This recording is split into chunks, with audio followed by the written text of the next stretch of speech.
చూడడానికి ఇబ్బంది వాళ్ళు సమాధానం చెప్తలేరు కదా, వాళ్ళు సమాధానం చెప్పాలి కదా. ఆల్రెడీ సమాధానం మనకి సబ్సిడీ సీడ్ ఆల్రెడీ వచ్చింది. కాటన్ 1350 ప్యాకెట్లు వచ్చినాయి, 125 ఫార్మర్స్ ఇచ్చినాం. అదే కాకుండా red gram 2 quintals free seed వచ్చింది ఫస్ట్ ఫేజ్ లో, అది చేసినాం. ఆ తర్వాత 8 క్వింటల్స్ సబ్సిడీ సీడ్ వచ్చింది, అది కూడా ఇచ్చినాం. ఇప్పుడు ప్రైవేట్ కంపెనీ విత్తనాలు కాకుండా గవర్నమెంట్ కంపెనీ విత్తనాలను ప్రొవైడ్ చేయమని మీరు ఎందుకు అధికారులకు చెప్తలేరు? మేము చెప్పినాము, చెప్తేనే సీడ్ వచ్చింది. సీడ్ వచ్చినంత మీరు సీడ్ చేసేసినాము. సీజన్ ఆల్మోస్ట్ ఎండ్ వరకు వచ్చింది కాబట్టి ఇప్పుడు వచ్చిన సీడ్ అంతా అయిపోయింది. రైతు సర్వేలు ఒకటి ఇన్ఫర్మేషన్ రైతు వేదిక ద్వారా గ్రామాల గ్రూపులో ఇస్తూ ఉంటుండ్రు. గ్రూపులో వేసే విషయం అందరికి స్మార్ట్ ఫోన్ రైతులకు ఉండే. ఇది వాళ్ళకి ఎంత వాళ్ళ పరిస్థితి ఏంది, అందరు రైతుల పరిస్థితి ఏంది, విషయం రైతులకు ఎట్లా తెలియాలి? మీరు ఏ విలేజ్ అనౌన్స్మెంట్ ఎప్పుడు మేము దొరికిద్దాం రెడీ. మీరు ఎక్కడ కూడా అనౌన్స్మెంట్ చేస్తలేరు. ఏమన్నా గ్రూపులు దొరికినా గ్రూపులో వేస్తున్నారు, నిమ్మలంగా ఉంటున్నారు. ఇప్పుడు ఒక గ్రూపుల ద్వారానే రైతాంగం మూల అవుతుందంటే చెప్పండి మీరు అట్లా.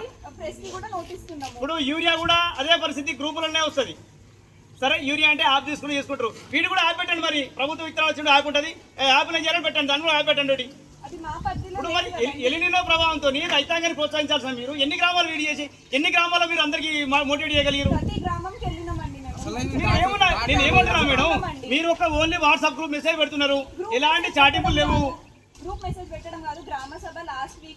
గ్రామ సభలు ఎప్పుడు మేడం? పొద్దున 9 గంటల గ్రామ సభ అంటే పొద్దున 7 గంటలకు అనౌన్స్మెంట్ చేసారు. 7 గంటలకు అనౌన్స్మెంట్ చేసి రైతులందరూ రమ్మంటే వస్తారా?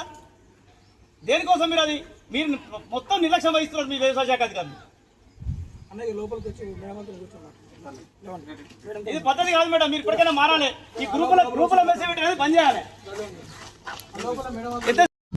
కన్నపేట భారతీయ జనతా పార్టీ మండల శాఖ ఆధ్వర్యంలో రైతు వేదిక దగ్గర రైతులను ఎలినినో ప్రభావంతో నష్టపోతున్న రైతాంగాన్ని ఆదుకోవాలని డిమాండ్తో ఈరోజు ధర్నా కార్యక్రమం చేపట్టడం జరిగింది. ముఖ్యంగా వ్యవసాయ శాఖ అధికారులు వారి యొక్క నిర్లక్ష్యాన్ని వీడి ఎలినినో ప్రభావంతో నష్టపోతున్న రైతాంగాన్ని ఆదుకోవాలని డిమాండ్ చేస్తూ ఉన్నాం. ఏదన్నా వాట్సాప్ గ్రూపుల ద్వారా సమాచారం ఇస్తున్నాం, మాకేం సంబంధం లేదు. వాట్సాప్ గ్రూపులు చూసుకోవాలంటే ప్రతి రైతు దగ్గర స్మార్ట్ ఫోన్ ఉండి వాట్సాప్ చూసుకునేటువంటి అవకాశం ఉండదు. కొంతమంది నాయకులతో కుమ్ముకై అధికార పార్టీ నాయకులకే వత్తాసు పలుకుతూ గ్రామీణ ప్రాంతాలకు పూర్తి సమాచారం చేరవేయకపోతున్నటువంటి అధికార నిర్లక్ష్యాన్ని మేము ఈరోజు తీవ్రంగా ఖండిస్తూ ఉన్నాం.